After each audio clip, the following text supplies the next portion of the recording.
Hello friends, இன்றைக்கி நம்ம ஜெரி ஜெயந்தி சேனலில் வெண்டைக்காய் காரக்குழம்பு எப்படி செய்கிறதுந்தாங்க பார்க்க போகிறோம். அதுக்கு நீங்கள் அடுப்பு பற்ற வச்சு ஒரு பேனில் நம்ம கட் பண்ணி வச்சுருக்க வெண்டைக்காய் எடுத்து ஆட் பண்ணிக்கோங்க. வெண்டைக்காய் வந்து நல்லா 2 நிமிஷம் போல் வதக்கிட்டே இருங்க. பொதுவாகவே வெண்டைக்காய் அப்படின்னாலே யாருக்குமே பிடிக்காதுங்க, ஏன்னா அது ஒரு குழக்குழப்பு தன்மையோடு இருக்கும். ஆனால் இந்த மாதிரி நீங்கள் வதக்கி செய்யும்போது குழம்பு ரொம்பவே டேஸ்ட்டாக இருக்கும், குழக்குழப்பு தன்மை இல்லாமல். இப்போ இது கூடவே கொஞ்சம் போல் ஆயில் ஆட் பண்ணி நீங்கள் நல்லா வதக்கிட்டே இருந்தீங்க அப்படின்னா சுத்தமாக அதில் கொஞ்சம் கூட குழக்குழப்பு தன்மை இல்லாமல் வெண்டைக்காய் நல்லா ஓரளவுக்கு வெந்து தனியாக பிரிஞ்சு வருங்க. அந்த அளவுக்கு நீங்கள் நல்லா வதக்கிட்டே இருக்கலாம். இப்போ பார்த்தீங்கன்னா உங்களுக்கு வெண்டைக்காய் ஒன்றோட ஒன்று நல்லா ஒட்டாமல் பிரிஞ்சு வருது பாருங்கள். இந்த கன்சிஸ்டன்சியில் இருக்கணும். இப்போ அடுப்பை ஆஃப் பண்ணிவிட்டு இந்த வெண்டைக்காயை எடுத்து நீங்கள் வேறு ஒரு பாத்திரத்துக்கு சேஞ்ச் பண்ணிக்கோங்க. இப்போ ஒரு அடுப்பில் வானல் வச்சுட்டு நம்ம தேவையான அளவு எண்ணெய் ஊற்றிக்கலாம். எண்ணெய் நல்லா காயணும். எண்ணெய் நல்லா காஞ்சதுக்கப்புறமா அது கூடவே கொஞ்சமாக கடுகு ஆட் பண்ணிக்கோங்க. கடுகு கூடவே கடுகு பொரிஞ்சதும் கொஞ்சமாக வெந்தயம் ஆட் பண்ணிக்கோங்க. வெந்தயம் பொரிஞ்சதும் நம்ம கட் பண்ணி வச்சுருக்க வெங்காயத்தை எடுத்து அதில் ஆட் பண்ணிக்கோங்க. ஆட் பண்ணி நல்லா வதக்கிட்டே இருங்க. ஒரு 2 நிமிஷம் போல் நல்லா வெங்காயத்தை வதக்குங்க. நல்ல கலர் சேஞ்ச் ஆகணும். எந்த அளவுக்கு நல்லா கலர் சேஞ்ச் ஆகுதோ அந்த அளவுக்கு நமக்கு குழம்பு ரொம்பவே டேஸ்ட்டாக இருக்குங்க. எப்போவுமே நம்ம வைக்கிற எல்லா குழம்பும் நல்லா வெங்காயம் ஓரளவு பொன்னிறமாக வந்த உடனே தான் தக்காளி போடுவோம். இப்போ நமக்கு கலர் சேஞ்ச் ஆகிடுச்சு. இந்த டைமில் நம்ம கட் பண்ணி வச்சுருக்க தக்காளி எடுத்து அது கூட ஆட் பண்ணிக்கோங்க. தக்காளி நல்லா ஆட் பண்ணி ஒரு 3 நிமிஷம் போல் தக்காளி நல்லா குழையிற அளவுக்கு நம்ம வதக்கிட்டே இருக்கணும். நல்லா வதக்குங்க.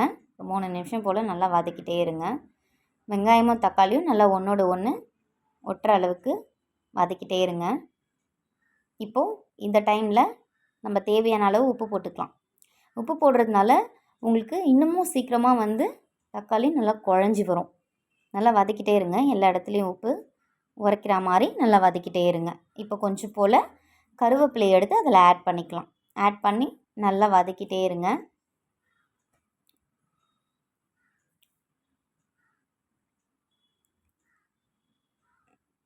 இப்போ இது கூடவே ஓரளவுக்கு கொஞ்சம் ஒரு பிஞ்ச் அளவு மஞ்சத்தூள் ஆட் பண்ணிக்கோங்க. மஞ்சத்தூள் வந்து ஆப்ஷனல் தாங்க. உங்களுக்கு வேணும்னா நீங்கள் ஆட் பண்ணிக்கலாம், இல்லைனா ஸ்கிப் பண்ணிக்கலாம். நான் ஆட் பண்ணிக்கிறேன்.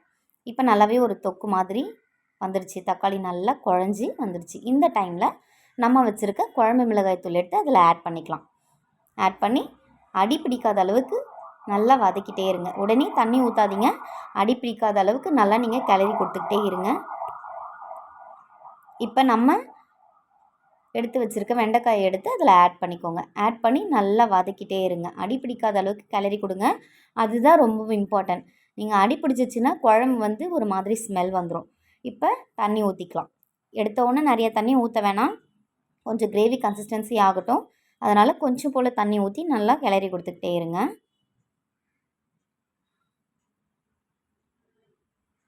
இப்போ பாருங்கள், தண்ணி நல்லா வற்றி வெண்டைக்காய் ஓரளவுக்கு தொக்கு மாதிரி ஆகிடுச்சு. இப்போது நமக்கு தேவையான அளவு கொஞ்சம் கொஞ்சமாக தண்ணி ஆட் பண்ணி சேர்த்துக்கோங்க. தண்ணி ஆட் பண்ணி நல்லா கிளறி விடுங்க.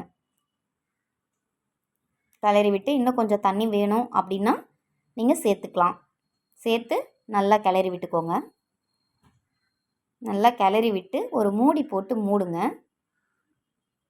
மூடி ஒரு 5 நிமிஷம் போல் வெயிட் பண்ணுங்கள். ஒரு கொதி வந்துடும்.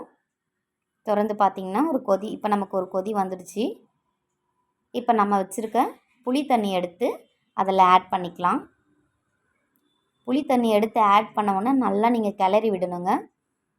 அந்த புளிப்பு தன்மை வந்து எல்லா இடத்துலையுமே ஸ்ப்ரெட் ஆகிற அளவுக்கு நல்லா கிளறி விட்டு மூடி போட்டு மறுபடியும் நீங்கள் மூடிடுங்க. இப்போ பார்த்திங்கன்னா நமக்கு நல்லா கொதித்து வெண்டைக்காய் குழம்பு ரெடி ஆகிடுச்சிங்க.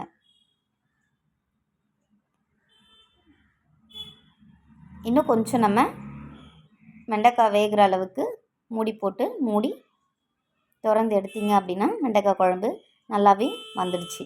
இது கூடவே நம்ம வச்சுருக்க கொத்தமல்லி எடுத்து மேலே தூவிக்கலாங்க.